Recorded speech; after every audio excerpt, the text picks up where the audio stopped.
So today I wanted to make a video talking about a topic that I'm not too sure a lot of you have seen a video on before. Maybe you have, maybe you haven't, but today I wanted to talk about planning things, scheduling things, writing things on a piece of paper, writing your ideas down. That's kind of what today's video is about, and just talking about how important it is to write down your ideas, to schedule things. You might have something in your head, you might have ideas, you might have things that you need to do in your head. For example, yes, I have to do a photo shoot at 8 o'clock today, but before then I want to do these couple of things. Instead of just having that stuff in your mind, why not just pick up a piece of paper, like a book like this, purchase a book like this, or pick up a piece of paper and just write it down. Literally simply pick up a pen or a pencil and write that down. I've actually had this book right here, this scheduling booklet right here.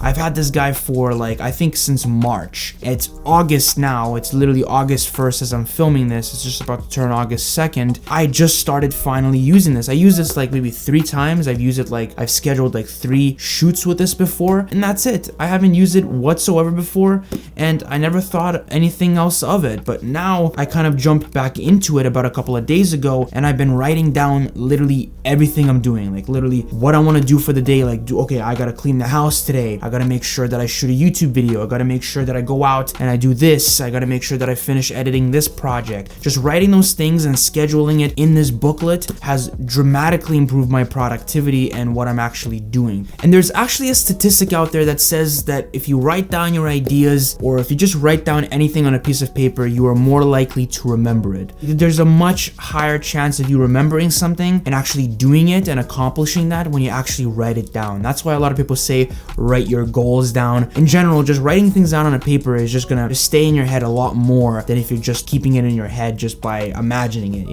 Writing things down oh, I need to shoot a YouTube video at this time, you are more prone to doing that than just having it in the back of your head while you're doing something. Because I can tell you, over the last 3 weeks since my last post, I have tried shooting so many videos, and a good third of the videos that I messed up on doing was just because I messed up the timing and I started filming in times when the whole family was at home. It was loud as hell, the audio was shit. So just a third of the videos I shot, which was 6 or 8 of the videos, totally trashed because the audio was terrible.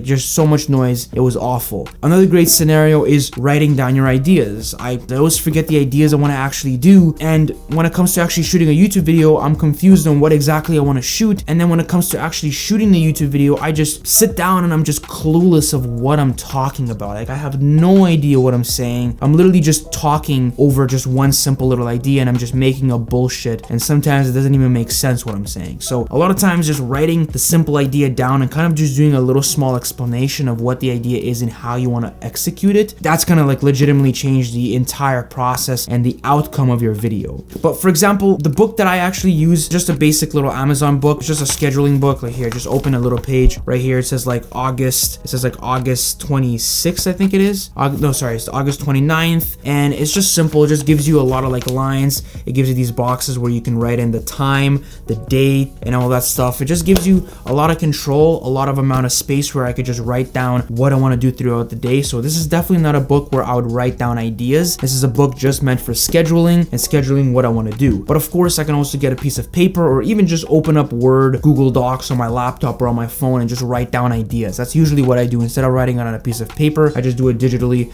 I use my phone, or I even use my laptop sometimes as well. Actually, most of the time I actually use my laptop. I open up Google Docs and I just write down some great ideas on there. It's just a great way of doing it. It just saves paper, saves time, and it's up there in the web and you will never lose it. But there's also other ways of doing it, and another great way of doing it is actually getting a piece of whiteboard. It's a nice little whiteboard you can put on your wall. Just drop the book. So there's another way you could do it by actually putting a whiteboard on your wall. You can get small ones, you can get big ones with the months and the days, so Monday through Friday, then obviously January through December, and you'll also have little lines where you can write down the specific time. So let's just say you have a scheduled photo shoot for 5 p.m. just for sunset. You can literally write down in the line saying 5 p.m. I got a photo shoot for this person. You can really just schedule your day, and you can actually schedule weeks and weeks ahead just on the whiteboard. And the great thing about it is it's erasable and it's right in front of your face. So you can literally put it, I don't know, at the front entrance of your house, put it in front of your computer desk setup, out so you can always see what is supposed to be done next. That's why maybe buying a big whiteboard might be great, just so everything's much larger so you can actually see it. Because even though it's great to have ideas written down in Google Docs or having things written down in a book, it's always hidden and closed, and sometimes even though you write it down and it does help the chances by like a lot of you actually accomplishing it, the fact that you're hiding it sometimes, just like the whole system in general just kind of gets thrown off when you close the book, put it inside a bag, and you just forget about it. Because even though you wrote it down, it's in a bag, you're most likely not going to remember it. So having a whiteboard probably going to be the best option, because it's just going to be right there in front of you. It's just going to have all the information you need to know right in front of your face. And you can also get a nice whiteboard just to do scheduling, and get a separate one where you can just write down your ideas. You could draw on it, you can write whatever you want. And it's also great to have journals as well, because as filmmakers and cinematographers, you want to write down your ideas. A story might pop up in your mind and you just want to write that down on a piece of paper or in that journal and just store that. That's just amazing memories. It's, I don't know, maybe like 4 or 5 years down the line, that story might actually become useful for you. Maybe that idea that you wrote like 10-15 years ago, like a majority of it or just the basis of it can help you kind of start a good idea. Maybe you were looking at your old ideas, can be great ways of sparking that energy again and getting a lot of your ideas back. Like writing your ideas down inside a journal is the same way you archive footage. You hide it, you store it when you don't actually need it. You can archive ideas by buying cheap books for like 10-15 bucks, maybe even cheaper, buying a pack of papers for like $5 and just writing down ideas upon ideas upon ideas. And just doing that is going to significantly improve your quality of work, just your ideas in general. You'll have a lot more ideas, and when you hit creative blocks and you hit these moments where you're kind of like, I don't know what to do, you have existing ideas that you can go back on, and maybe that can spark some new ideas, or you can use those old existing ideas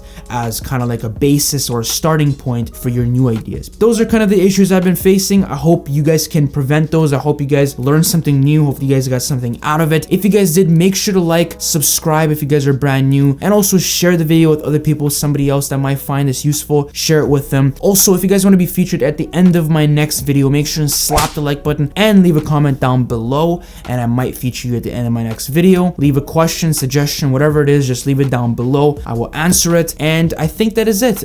For second thoughts, maybe we can actually go through a quick little Q&A. Alright, so diving straight into my last video, so the first question is from Fathu Rahman. So this question is, how do you get money to buy your equipment for your studio? So very simple. There's multiple ways of making money. Of course, there's the basic way of having a part-time job, which I've actually been doing over the last 4 months. I'm actually just leaving it. I have like 2 or 3 shifts left, but that is one way of making money for studio. If you're a young kid, 14, 15, 16, 17, 18, and you're still in school, that's a really great way of maybe collecting and saving money to buy equipment. And at the same time, doing a little bit of your research and finding pieces of equipment that are not expensive but give you good value for money is another great way of doing it. Because for example, as a teenager, it's difficult to make a lot of money. So for example, if I only had $2,000 to spend on the computer, I'm not going to be spending $1,500 on the top of the line graphics card, and everything else is going to be trash. Same with the camera. That's the reason I went with the A6300, because it was the best value for money. For 900 bucks, I got this guy for 950. For 950, there's literally no better camera out there anywhere. It's literally the best camera I could have got for 950 bucks. It's like, so the fact that I got it for like 950 bucks, it's insane. Just finding gear for good prices and finding stuff at a good price and just working part-time jobs is one way I do it. But another way I do it is I go out, I market myself, and I find real clients, and I do client work. So I use my existing equipment that I had, I do client work, I make money, and I invest it. So client work, part-time job, and just finding gear that isn't expensive are 3 ways that I'm able to afford all the stuff that I have. So the question is from Elir Haisa. I really do apologize if I butchered that name as well. So the question is, could you do a video on free Lightroom alternatives for editing photos? If I don't make that video anytime soon, just to help you right now, Lightroom, you can get Lightroom for your phone for free. So if you're looking for mobile options, Lightroom, Snapseed, you can get all of those stuff on your phone and your smartphone, both Android and iOS. Those are great. For desktop stuff, I'm not too sure if there's really anything. I think you could possibly get Photoshop for free, either a cracked version of Photoshop, or you can get Photoshop on Microsoft Store or also on the App Store as well. But I might actually do a little bit more research, and if I find any other really good cheap options or free options, I'm gonna link them down below in the description. So if you are watching the video, check the description. I might have found some great options. So that is pretty much it. I hope I answered your questions. I hope I helped you guys out. If you guys liked the video, like, subscribe, and I'll see you guys next time. Go out, shoot some photos, shoot some videos, enjoy the process. That's the most important thing that I can say or possibly even do. Peace out and take care.